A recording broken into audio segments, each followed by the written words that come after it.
Ternyata agama manusia itu hanya satu, benarkah? Mari kita simak paparan berikut. Assalamualaikum warahmatullahi wabarakatuh. Terima kasih untuk kalian yang telah mendukung channel ini. Dan yang baru berkunjung, jangan lupa subscribe, agar bisa terus berbagi ilmu dan kepahaman menuju jalan hidup yang lebih baik dan benar. Tulisan panjang ini berdasar pada referensi dan literasi yang berbobot, namun tak kami sebut semua sumbernya. Ini hanya alasan durasi dan penyajian yang sesederhana mungkin, agar mudah dipahami segala level makhluk namun takkan mengurangi bobot keilmuan dan objektivitas cara pandangnya. Ini bukan pemaksaan pemahaman, penggiringan asumsi, dan opini.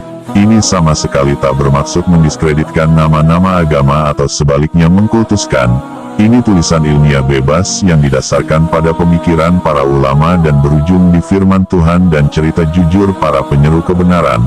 Dan penulis sangat memahami bahwa pada akhirnya keyakinan kepada agama yang sakral, universal, sekaligus sensitif ini kembali kepada kepahaman dan keyakinan pribadi kita masing-masing. Dan untuk ini kita harus sepakat dan berdamai di antara kita sampai pembuktian kebenaran sejati. Ialah mahkamah pengadilan Tuhan nanti yang kita semua sepakat pasti akan kita jalan bersama. Terkecuali bila Tuhan berkehendak lain terhadap hambanya, karena kita tahu bahwa keyakinan pada agama atau aturan Tuhan itu tak melulu masalah tingkat ilmu pengetahuan, pemahaman, dan pencapaian kesadaran manusia, tapi ada hal yang dominan yang tak semua orang bisa mendapatkannya, ialah pertolongan, petunjuk dan bimbingan Tuhan atau hidayahnya. Hidayah kata asing bagi sebagian besar orang, tetapi sangat ditunggu dan dicari sebagian yang lainnya. Dan kita juga tahu hidayah datang kepada siapapun, kapanpun dan dimanapun, individu atau kelompok dan kaum itu, hak mutlak Tuhan yang maha berkehendak. Tetapi dengan asumsi logis, besar peluang hidayah ini datang kepada mereka yang mencari, minta, memelas dan memohon tanpa henti. Dan orang demikian adalah yang mendapatkan taufik. Begitulah keterangan para ilmuwan, agamawan dan ulama. Sahabat sekalian, sebelum masuk bahasan inti, sahabat wajib simak epilog ini. Biarkan kita bebas berimprovisasi dalam kajian dangkal ini dan keluar dari pakem kuno tentang teori-teori akademi yang usang. Hal sangat penting dan mutlak semua manusia harus tahu dan paham ini, sebab ini sangat menentukan sukses dan gagalnya hidup manusia. Dan kenyataannya banyak manusia yang gagal dalam hidup, hancur dalam karir, tersesat dan terjebak dalam kebodohan. Dan tragisnya berakhir dalam siksa neraka yang abadi. Ini terjadi karena tidak tahu, tidak paham atau menyepelekan hal yang dimaksud. Dan hal penting itu adalah musuh manusia. Ya, kebanyakan dari manusia tidak menyadari atau bahkan tidak tahu musuh-musuh mereka. Siapakah musuh manusia sesungguhnya? Ini dia. 1. Hawa nafsu. Hawa nafsu adalah sebuah perasaan atau kekuatan emosional yang besar dalam diri seorang manusia, berkaitan secara langsung dengan pemikiran atau fantasi seseorang. Hawa nafsu merupakan kekuatan psikologis yang kuat yang menyebabkan suatu hasrat atau keinginan intens terhadap suatu objek atau situasi demi pemenuhan hasrat dan keinginan yang liar. Dalam pandangan Islam, hawa nafsu atau nafsu amarah ini bagian dari naf-naf yang ada, karena ada bagian naf yang lain dan positif. Dalam pandangan populer pun sama, ini emosi negatif yang sangat kuat, karena baik pandangan Islam atau pandangan umum sama, ada bagian naf atau emosi yang lain yang berlawanan bersifat positif. Untuk hawa nafsu, atau nafsu amarah atau emosi negatif ini, kita wajib mengetahuinya secara utuh dan menyeluruh. Dari deteksi sampai cara mereda dan mengalahkan, atau bila mampu memusnahkannya dari diri kita, walau itu mustahil, tapi paling tidak kita jangan selalu jadi santapan empuk dari musuh intern kita itu. Dan ternyata hawa nafsu ini adalah musuh pertama dan utama, sekaligus musuh yang paling susah dikalahkan. Percaya atau tidak, segala bencana, kesialan, kegagalan, dan segala hal buruk menimpa kita, kejahatan, peperangan, sampai penentangan kepada Tuhan, dan pembenaran pada diri sendiri, selalu dimulai dari musuh manusia ini. Dan maaf, agama itu hanya satu, agama Tuhan, Tetapi jadi banyak itu semua sangat jelas perbuatan nafsu manusia, yang tak bisa dikalahkan. Kecuali setan dan dunia secara ekstrim, nafsulah yang berandil sangat besar terhadap semua kekacauan ini. 2. Musuh nomor 2 manusia yang ada di luar diri kita yang pertama adalah dunia. Dunia yang merupakan alam kedua tempat kita hidup setelah alam rahim, tempat kita belajar, bekerja, beribadah, sekaligus tempat kita diuji dengan kekuatan iman kita. Di satu bentuk yang lain dunia yang disebut hina, murah dan rusak oleh Sang Pencipta, menjelma menjadi pesona dan daya tarik yang seolah tiada tanding, untuk manusia lemah ilmu dan iman.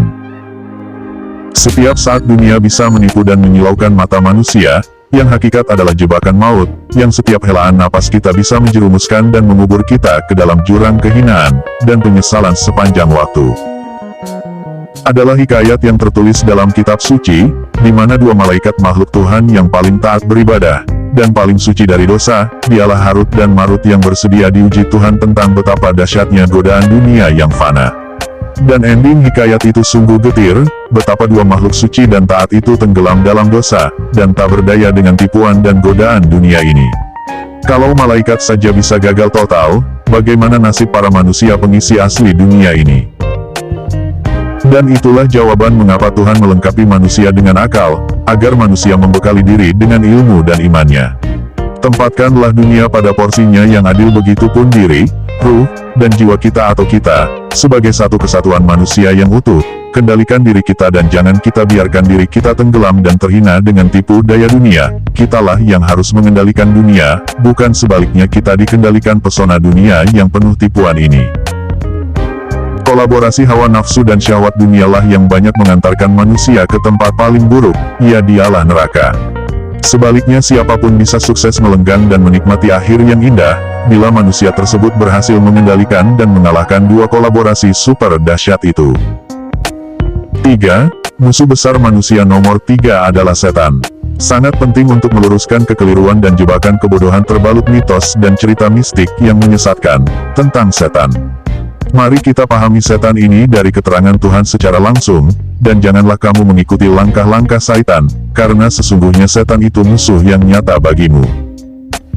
Dan setan itu akan senantiasa menggoda, dan menjerumuskan umat manusia ke jalan yang sesat.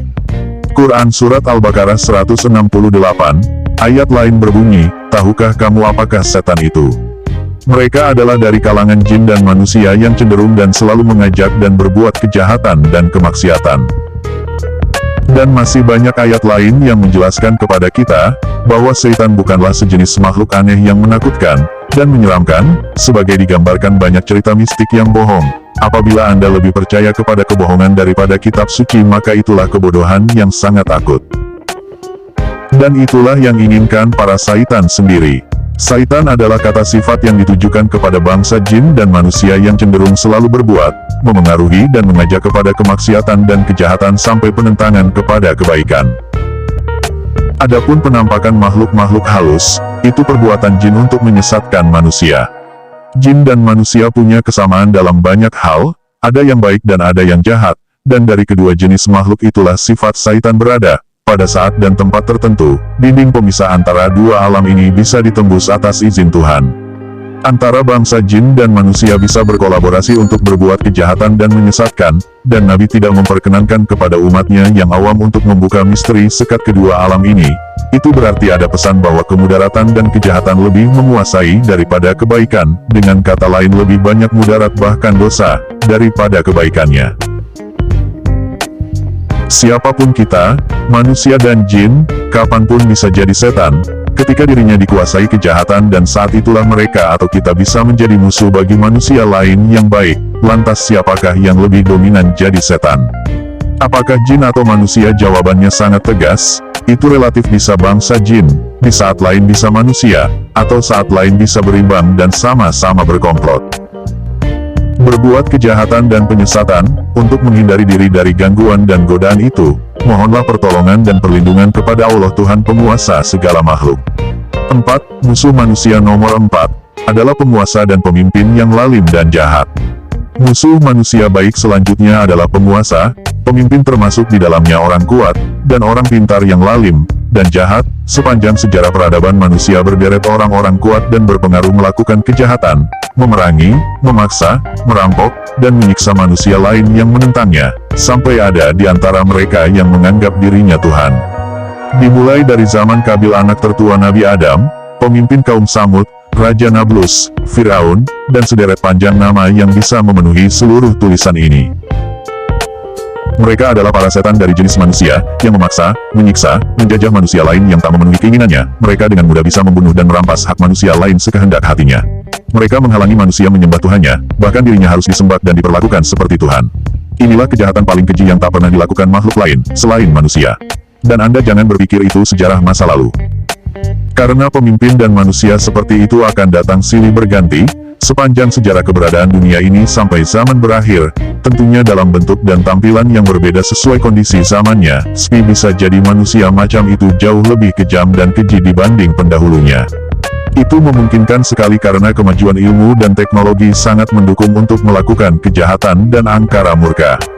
Mungkin kita bisa jadi saksi sejarah adanya penguasa jenis begitu, dan kita selalu mohon perlindungan kepada Tuhan penguasa jagat ini, agar terhindar dari malapetaka dan kejahatan manusia jenis ini.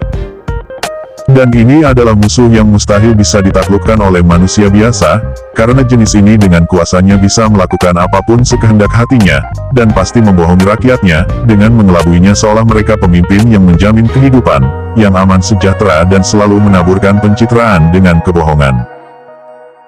Rasulullah Shallallahu Alaihi Wasallam bersabda, "Sesungguhnya aku tidak takut atas umatku kecuali para pemimpin yang menyesatkan, dan jika diletakkan pada umatku maka tidak akan diangkat dari mereka sampai hari kiamat." Hadis riwayat Ibnu Gibran, dalam kitab Silsilah Halal Hadits Sahihah nomor 1582.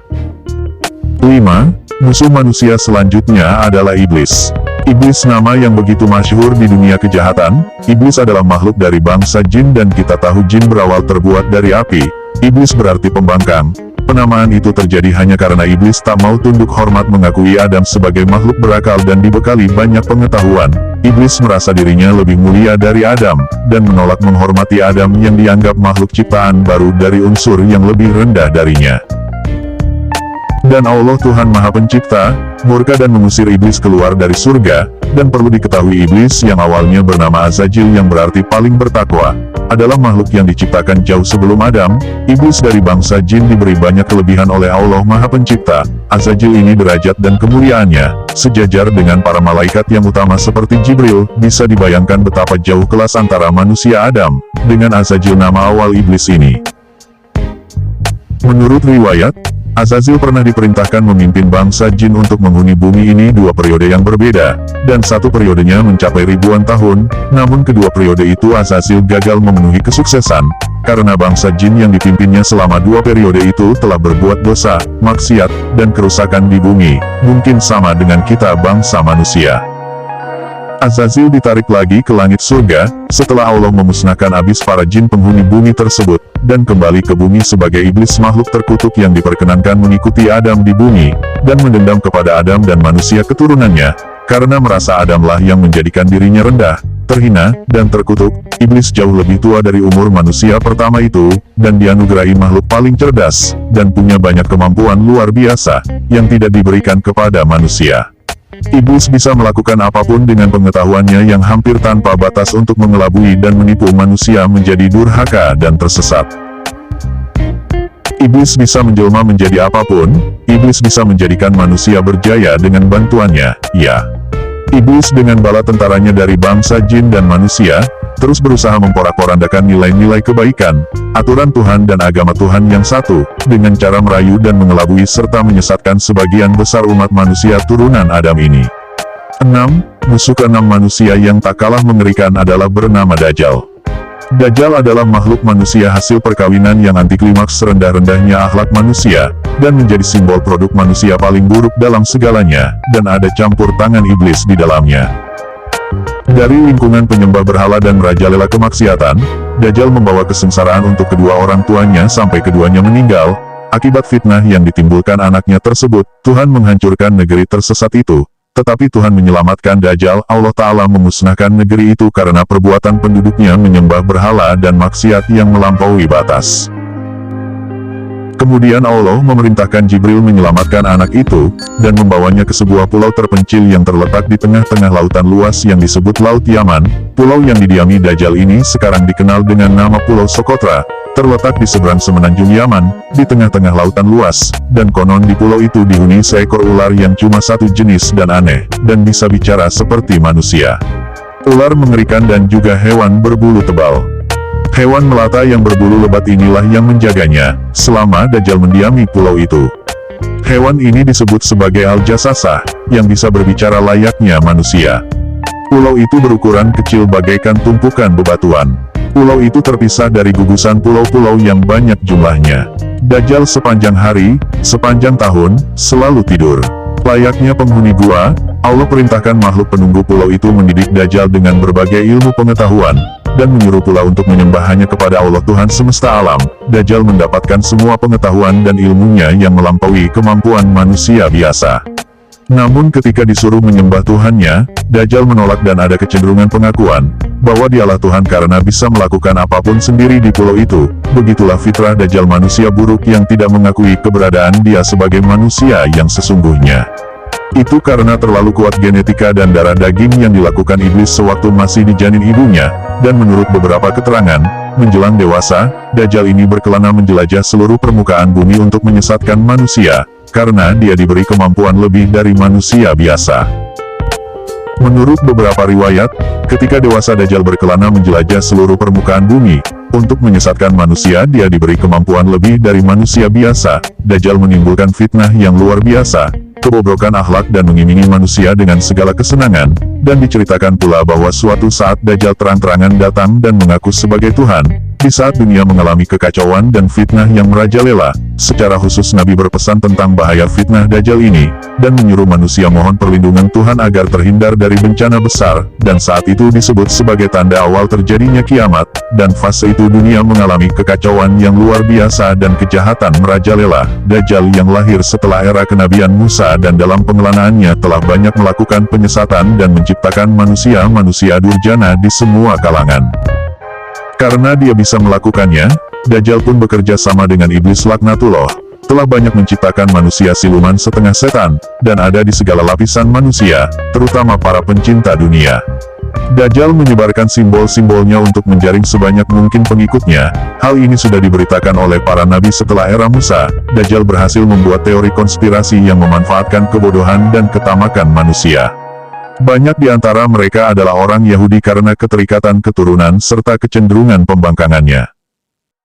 Walaupun baru muncul langsung menjelang akhir dunia, namun simbol-simbol pengaruh dan fitnah Dajjal sudah sangat mencengkeram dan menguasai bumi, karena kepintaran dia melibatkan sebagian besar manusia-manusia durjana yang duduk di posisi penting bangsa manusia. Inilah musuh manusia yang hampir mustahil bisa ditaklukkan tanpa pertolongan Allah yang menciptakannya. Pesan para nabi sangat dianjurkan kepada manusia untuk selalu mohon perlindungan kepada Allah, Tuhan sang penguasa dari bahaya fitnah Dajjal yang super kuat ini, dan umat Muhammad sampai diberi doa yang dibacakan pada akhir salatnya. Itu menggambarkan betapa fitnah Dajjal sungguh sangat besar dan luar biasa. 7. Musuh manusia yang ketujuh atau terakhir adalah Ya'juj Ma'juj. Musuh terakhir bangsa manusia yang terus-menerus berjuang menegakkan kebenaran ini adalah dua kelompok makhluk manusia yang bergabung menjadi satu kaum yang sangat besar. Diceritakan para nabi dan tertulis di kitab suci bahwa Ya'juj dan Ma'juj akan datang atau lepas dari suatu tempat di bumi dan akan memenuhi bumi. Mereka akan membunuh apapun yang mereka jumpai. Mereka makhluk manusia yang tak beradab sama sekali. Sampai hari ini suku bangsa yang disebut Ya'juj dan Ma'juj ini masih menimbulkan perdebatan. Ada yang menyebut mereka sebagai bangsa Tartar, Mongol, Cina, dan sebagainya. Ada pula yang menganggap Ya'juj dan Ma'juj sebagai nenek moyang bangsa Turki. Namun demikian identitas mereka sesungguhnya hanya Allah, Tuhan yang tahu. Ibnu Katsir menerangkan, Ya'juj dan Ma'juj masih keturunan Adam. Silsilah mereka dikatakan berasal dari keturunan Yafis bin Nuh alaihi salam. Dalam Al-Quran dikisahkan Ya'juj dan Ma'juj diisolasi oleh tembok atau benteng logam yang dibangun Zulkarnain. Meski mereka masih berasal dari jenis manusia, Ya'juj dan Ma'juj mempunyai ciri khas yang membuat mereka tampak berbeda dari manusia pada umumnya.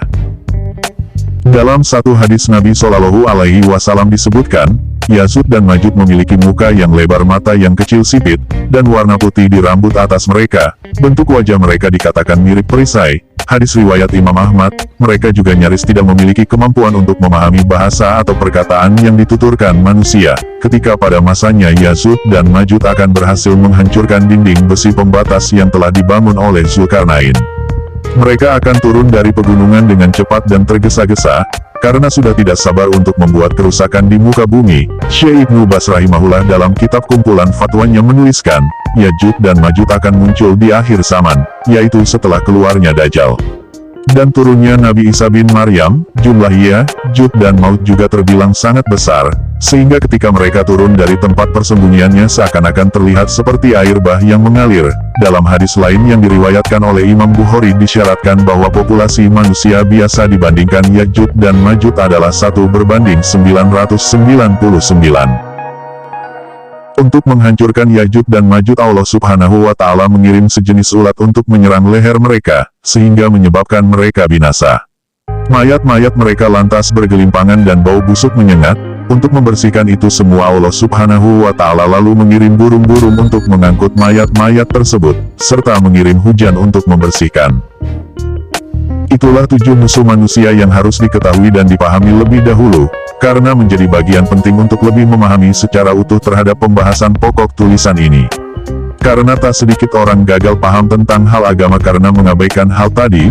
Apabila kita dengan kesadaran memahami fitrah kita sebagai manusia, pegang teguhlah kepada aturan Tuhan yang benar dan asli, ialah agama, mohonlah petunjuk hanya kepada Tuhan, agar ditunjukkan kepada agamanya yang benar. Untuk membantu proses itu, ingat selalu prolog tadi agar kita bisa selalu waspada. Musuh manusia yang menghambat, menghalangi, dan menyesatkan kita dari kebenaran itu adalah 1. Hawa nafsu kita sendiri, 2. Syahwat dunia, 3. Pemimpin dan imam atau orang pintar yang jahat dan lalim, 4. Setan bangsa jin dan manusia, 5. Iblis, 6. Dajjal, 7. Ya'Jud Ma'Jud. Ingatlah selalu ketujuh musuh abadi manusia itu dari semenjak manusia pertama, sampai zaman berakhir. Dari ketujuh itu manusia sekarang setidaknya menghadapi 6 musuh secara bersamaan. Ya, betapa berat untuk jadi manusia benar, tapi seberat apapun itu, kalau kita bertekad kuat ingin meraih ridho dan pengakuan kita sebagai hamba Tuhan, dan ingin hidup selamat sampai di surga tiada lain, carilah dan dapatkan petunjuk yang sebenar-benarnya. Kalau sudah Anda dapatkan dan mohon selalu perlindungannya, Anda sudah sukses, Anda sudah berada di jalan yang benar. Selebihnya Anda serahkan pada Yang Maha Kuasa, dan Anda mendapatkan yang Anda cari.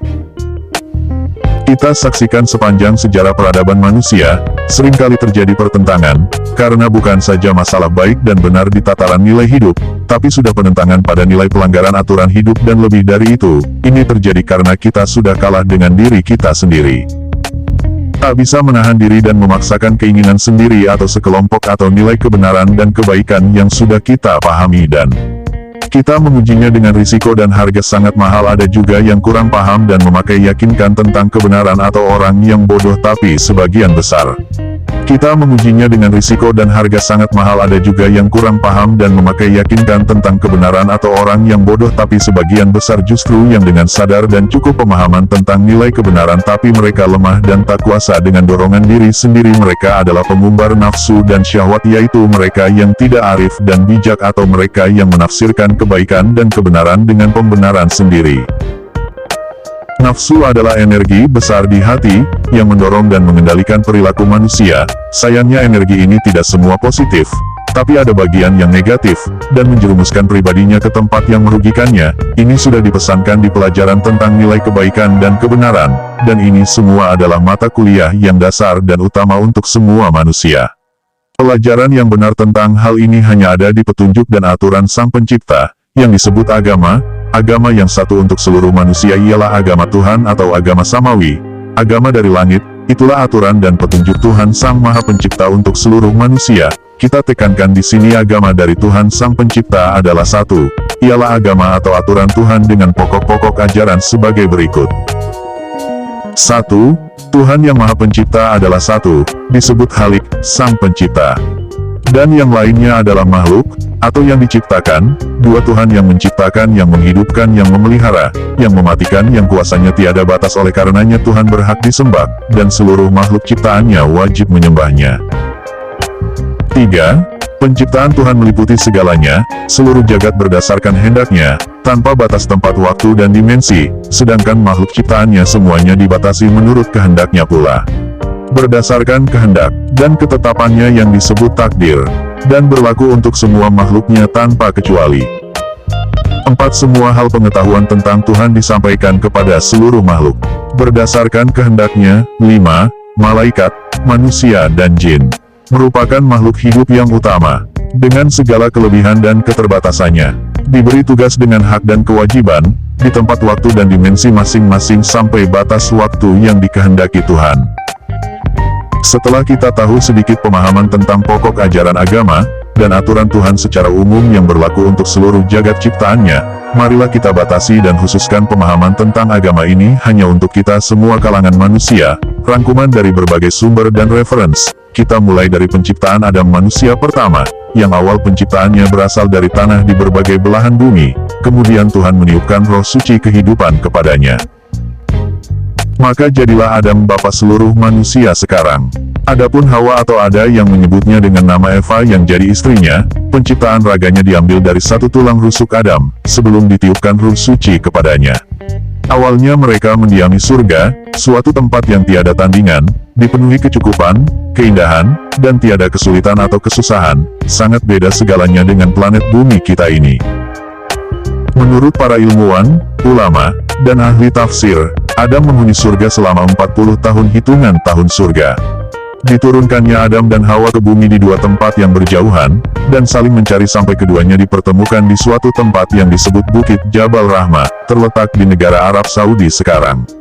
Menurut para ilmuwan ulama, mereka tiba di bumi kurang lebih 3.750 tahun sebelum Masehi, atau kurang lebih 5.772 tahun yang lalu, sesuai tulisan ini disusun sekarang tahun 2023 Masehi.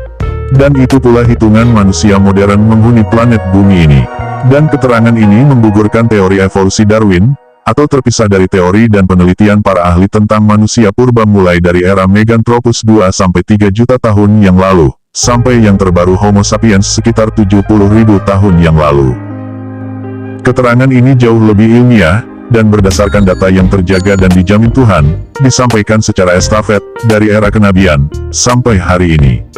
Bersamaan dengan Adam dan Hawa diturunkan pula sesosok makhluk dari bangsa jin yang belakangan kita sebut dengan iblis, atau pembangkang dan terkutuk. Sebutan itu ada dan berhubungan dengan sebab Adam dan Hawa terusir dari surga, akibat bujukan dan tipuannya, menggoda Adam dan Hawa melakukan hal yang bertentangan dengan perintah Tuhan. Seperti sudah disampaikan di atas, bahwa iblis atau Azazil nama awalnya, sudah lebih dulu diciptakan jauh sebelum Adam, karena itulah iblis mengetahui banyak hal. Salah satu makhluk tercerdas yang diciptakan Tuhan dan sebelum peristiwa ini iblis yang nama awalnya Azazil atau yang paling takwa, menurut keterangan para ulama pernah diperintahkan menghuni bumi dengan anak keturunannya, tetapi mereka banyak melakukan kerusakan, dan Tuhan menariknya kembali sampai 2 kali periode kehidupan kaum jin di bumi. Informasi mengenai keikutsertaan iblis ke bumi bersama Adam dan Hawa ibu dan bapa seluruh manusia adalah salah satu hal penting dan wajib diketahui oleh anak cucu Adam, semuanya karena iblislah yang membuat Adam dan Hawa terusir dari surga.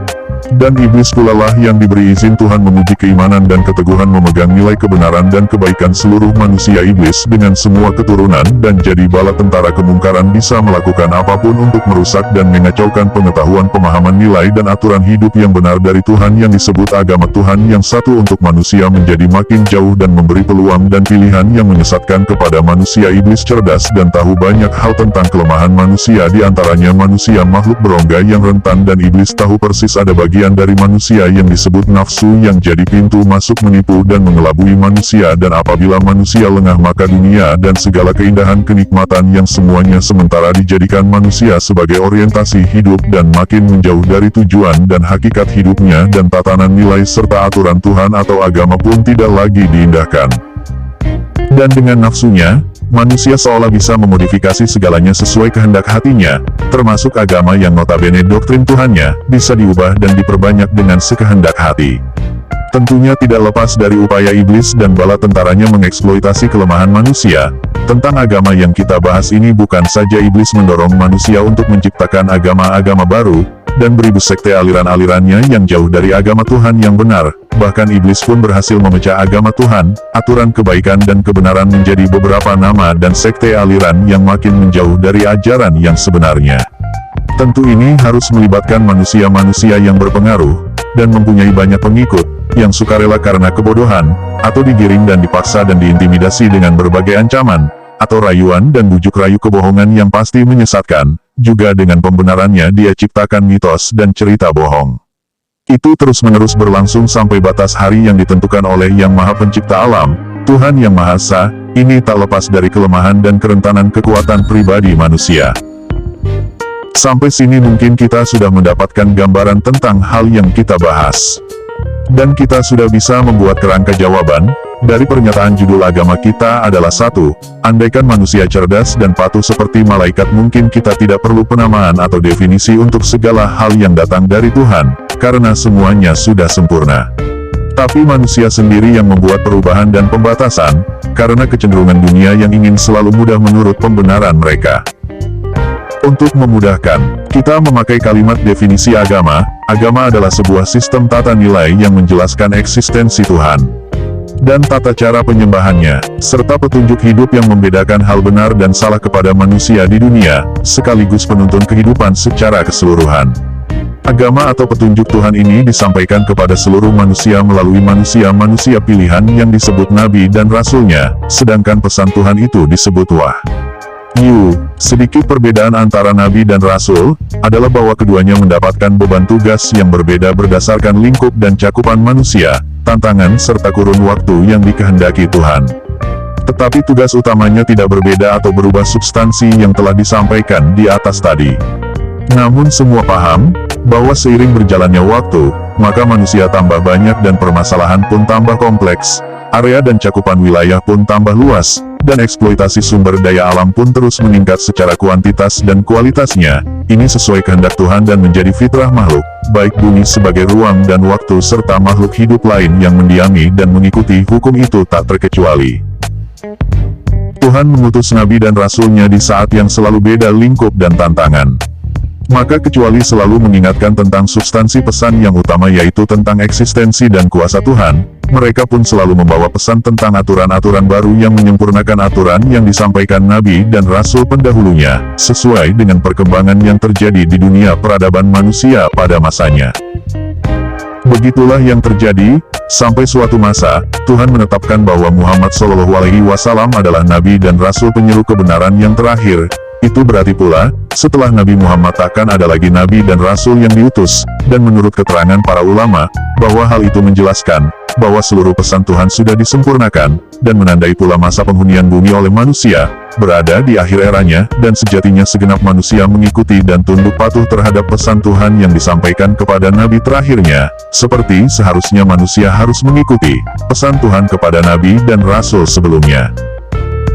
Tapi kita saksikan, kecenderungan manusia mengabaikan dan menentang pesan Tuhan itu, memang sudah ada sejak awal sejarahnya, dimulai sejak anak sulung Nabi Adam yang menentang bapaknya sendiri, yang notabene menentang ketetapan Tuhannya. Dia melakukan pembunuhan pertama dalam sejarah peradaban manusia. Dan kita tahu kecenderungan pengabaian, penentangan dan tindakan yang kontradiksi dengan aturan Tuhan itu terus ada, dan makin berkembang dilakukan oleh para manusia. Di setiap penentangan itu selalu ada aktor utamanya, baik secara individu atau suatu kaum tertentu.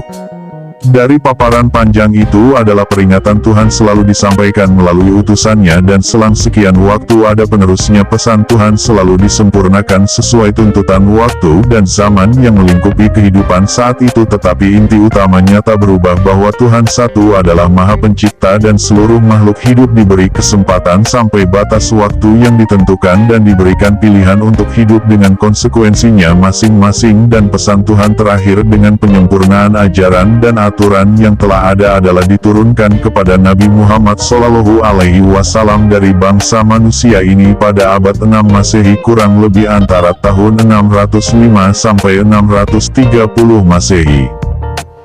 Pesan terakhir paling sempurna ini, memberitakan hampir semua peringatan sebelumnya dan nabi-nabi sebelumnya pula, sampai hal teknis secara penyembahan kepada Tuhan, dan batas-batas aturan ini panjang, rinci, dan sempurna. Inilah mukjizat yang diturunkan Tuhan untuk utusannya tersebut, dan telah disusun tanpa penambahan atau pengurangan, dan hal ini sudah dijamin Tuhan sampai akhir semua kehidupan. Aturan yang dimaksud dan sempurna itu tentu kitab suci Al-Quran. Dan fase akhir aturan itu lebih diperjelas dengan contoh dan teladan dari Nabi sendiri. Juga penjelasan dari segala hal aturan itu dari Nabi adalah hadis Nabi yang disusun oleh para sahabat Nabi, dan jadi konsensus para murid dan sahabatnya dijadikan acuan pelajaran wajib. Setelah Quran dan tulisan ini pun mengutip beberapa di antaranya. Tentang kronologi kenabian sahabat Rasul, Abu Dzar radhiyallahu anhu pernah bertanya kepada Nabi Muhammad SAW, tentang para nabi dan rasul. Aku Abu Dzar berkata, "Ya Rasulullah, berapa banyak nabi?" Rasulullah menjawab 120.000. "Ya Rasulullah, berapa banyak putusan dari itu?" Beliau menjawab, 315 di antara mereka adalah rasul, banyak sekali. Kemudian Abu Dzar bertanya lagi, "Wahai Rasulullah, siapa nabi yang pertama?" Beliau menjawab, "Adam." Aku berkata, "Wahai Rasulullah, apakah beliau adalah seorang rasul?" Rasulullah menjawab, "Ya Allah menciptakannya dengan tangannya, berbicara dengannya, serta menghembuskan nafas dengan jiwanya." Kemudian Rasulullah bersabda, "Wahai Abu Dzar, ada 4 nabi yang berkebangsaan Suryani, yaitu Adam, Sid, Sis, dan Idris. Dan Idris adalah orang pertama yang menulis dengan vena. Dan ada 4 nabi dari bangsa Arab, yaitu Hud, Shuaib, Soleh, dan aku nabimu, Muhammad Shallallahu Alaihi Wasallam." Aku berkata lagi, "Wahai Rasulullah, berapa banyak kitab yang telah diturunkan Allah?" Beliau menjawab 100 kitab, dan 4 kitab diturunkan kepada Nabi, dan 50 suhuf diturunkan kepada Nabi Sid. Hadis riwayat Ibnu Hibban. Nabi Sid adalah putra ketiga Nabi Adam yang begitu saleh. Dia adalah adik bungsu Habil dan Kabil. Dikatakan bahwa Sid lahir setelah kematian Habil, dan jadi penghibur hati Adam yang sedih akibat kematian Habil. Karenanya Adam memanggil Nabi Sid dengan panggilan anugerah Tuhan.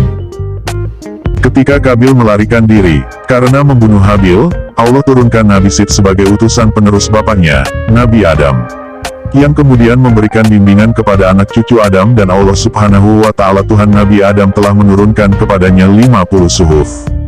Di antara hukum yang dibawa Nabi Sid bin Adam adalah larangan bergaul dengan kaum keturunan Kabil, yang telah merusak bumi dengan akhlak buruk mereka. Setelah meninggal, Syed pun menetapkan putranya Anus sebagai penerus ajarannya, dan setelah itu, umat manusia hidup tanpa seorang nabi, dan orang-orang hanya mengikuti ajaran Nabi Adam dan Nabi Syed. Setelah Nabi Syed meninggal, setan datang kepada kaum Kabil. Setan itu mendatangi mereka dalam bentuk seorang anak laki-laki. Lalu setan itu pun mulai memengaruhi perbuatan mereka seperti dalam hal berpakaian, dan hal-hal aneh lainnya. Bahkan setan memimpin mereka dalam acara-acara perayaan, di mana kaum wanita dan pria bercampur. Perbuatan mereka pun memengaruhi para pengikutnya. Ketika mereka melihat para wanita, mereka juga terpesona. Mereka bahkan melakukan kejahatan perzinahan pertama dalam sejarah umat manusia. Setelah orang-orang banyak yang melanggar perintah Nabi Syed dan Nabi Adam, barulah Tuhan mengutus Nabi Idris, yang bernama lengkap Idris bin Mahlayu bin Anus bin Sid bin Adam.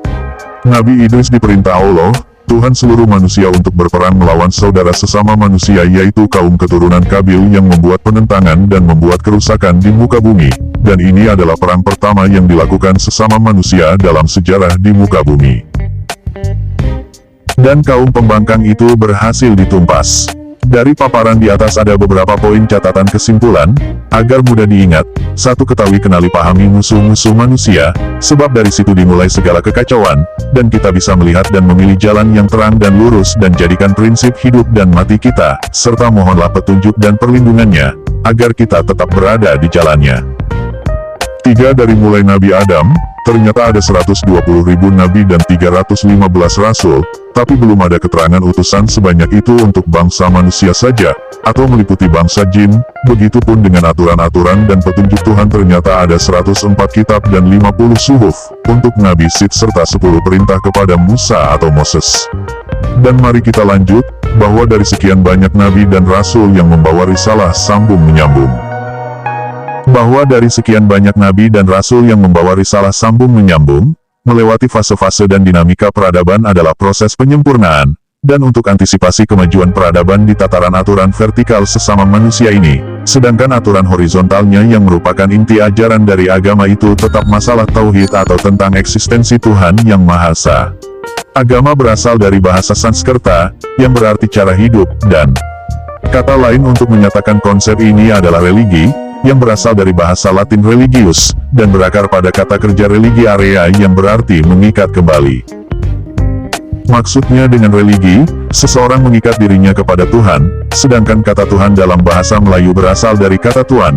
Buku pertama yang memberi keterangan tentang hubungan kata Tuan dan Tuhan adalah Ensiklopedi Populer Gereja oleh Adolf Hakim sek 1976. Menurut buku tersebut arti kata Tuhan, ada hubungannya dengan kata Melayu Tuhan yang berarti atasan, penguasa, pemilik, sedangkan dari jumlah nabi dan rasul yang 120.000 kita hanya wajib mengetahui 25 orang yang utama, dan masuk kepada rukun iman dan tertulis dalam kitab suci Al-Quran mereka adalah Nabi Adam, Nabi Idris, Nabi Nuh, Nabi Daud, Nabi Saleh, Nabi Ibrahim, Nabi Ismail, Nabi Daud, Nabi Ishak, Nabi Yakub, Nabi Yusuf, Nabi Syuaib, Nabi Ayub, Nabi Zulkifli, Nabi Musa, Nabi Harun, Nabi Daud, Nabi Sulaiman, Nabi Ilyas, Nabi Ilyasa, Nabi Yunus, Nabi Zakaria, Nabi Yahya, Nabi Isa, Nabi dan Muhammad Rasulullah. Begitu pula dengan kitab-kitab yang seluruhnya lebih dari 100. Kita hanya wajib tahu 4 kitab utama dan masuk rukun iman.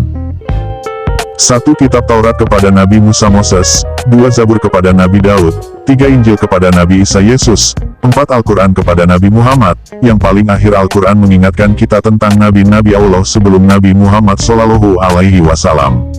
Sebagian besar nabi-nabi Allah tersebut tidak hidup sesama, namun ilmu mereka abadi dalam satu iman tauhid kepada Allah Subhanahu wa Ta'ala Tuhan seluruh alam. Kitab Taurat ditulis dalam bahasa Ibrani yakni bahasanya Bani Yakub sekitar tahun 1440 sebelum Masehi. Bahasa Ibrani masih dipakai orang di berbagai peradaban sampai sekarang. Sedangkan kitab Injil ditulis dalam bahasa Yunani sekitar tahun 70-an sesudah Masehi. Bahasa Yunani adalah bahasa internasional, atau bahasa lingua franca atau bahasa antara bangsa di tahun 70-an sesudah Masehi. Bahasa Yunani masih dipakai orang di berbagai peradaban sampai sekarang, dan Al-Quran diturunkan dalam bahasa Arab pada tahun 610 Masehi. Dalam kurun 12 tahun 5 bulan, bahasa Arab digunakan sebagian besar manusia keturunan Bani Ismail bin Ibrahim dan sekarang berpopulasi di sebagian besar Asia Timur Tengah dan Afrika Barat dan Utara.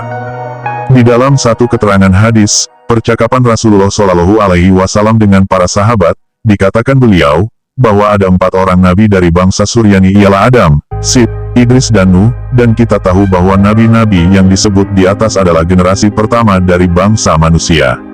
Berarti bangsa pertama dari bangsa manusia sampai Nabi Nuh sebelum banjir besar disebut bangsa Suryani atau Surya kuno, dan bahasa manusia generasi awal itu bahasa Suryani atau Surya kuno. Walau keterangan ini masih meragukan di kalangan para ulama, tapi kalau mengacu kepada hadis tersebut besar kemungkinan keterangan itu benar adanya.